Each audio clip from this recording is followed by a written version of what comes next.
slides I showed you about the insomniac and the pier and upper pier and all of the great things that we've done, the city might just not have been anymore had we lost this case. So it wasn't really about oil or not oil. It was, did we want to have a city or did we not, really? It was that stark of choice. It was a bet the enterprise proposition. So, it's in your hands. And if you think your neighbor's going to vote the wrong way, you should go talk to them and tell them, hey, don't vote that way, vote this way. Or if you think that they're going to do the wrong thing, inform them, give them the information. You are empowered to do the right thing, whatever you think the right thing is. And that's how this should resolve. It shouldn't have resolved in the courtroom, otherwise we look like Mammoth Lakes. It shouldn't have resolved at the city council level. I wasn't even here when we started this. Many of you weren't. But you're going to get to decide now, and that's how this should resolve. And we think that's the fairest way it could be.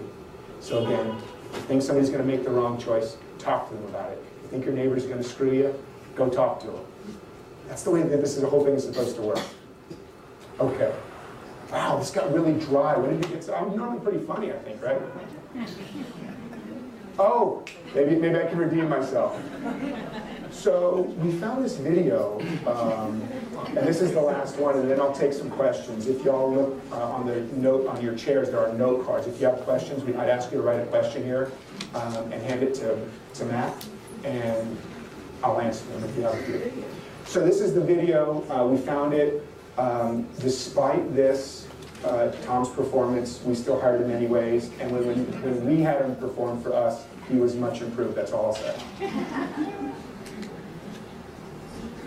The sun goes down on me, yeah. Although I search myself, there's always someone else I see.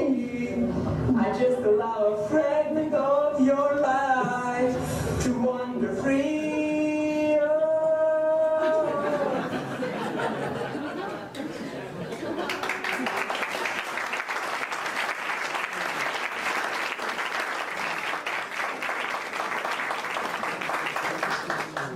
Got any, Matt?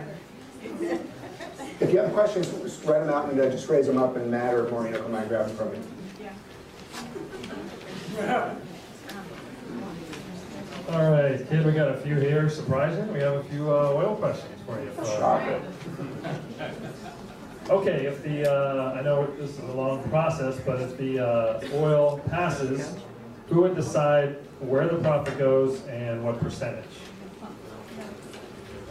That would be up to the council. I mean, there are certain restrictions on where money could be used based on where it comes from, but that would be a council-based decision. So we would ultimately decide. Your elected officials would decide.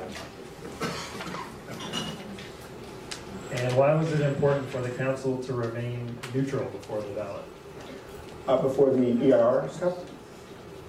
Well, I know, right? So nobody has to identify themselves as the author. We as a council have decided there are some who think that we should come out and be more opinionated on how this should go. The reason that we're not is, number one, we think that it's important to remain as completely unbiased as we can. An unbiased clearinghouse of fact is what we are striving to be on this issue.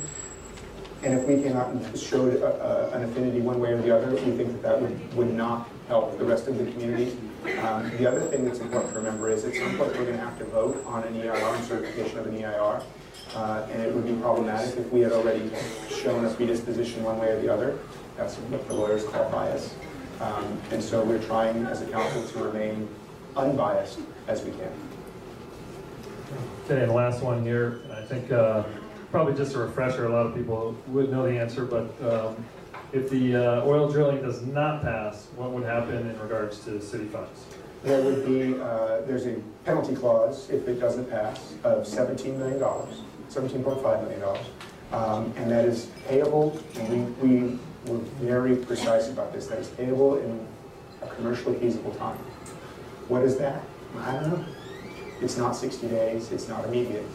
It is a commercially feasible time, which is some time that would not hamstring the city. And we would negotiate that with the oil company, but it would not be immediate. Just hand it to me. Do you have any examples of a city that were destroyed by bankruptcy? Other cities? Other cities? Yeah, sure. Vallejo, San Bernardino. They were not dissolved. No. Listen,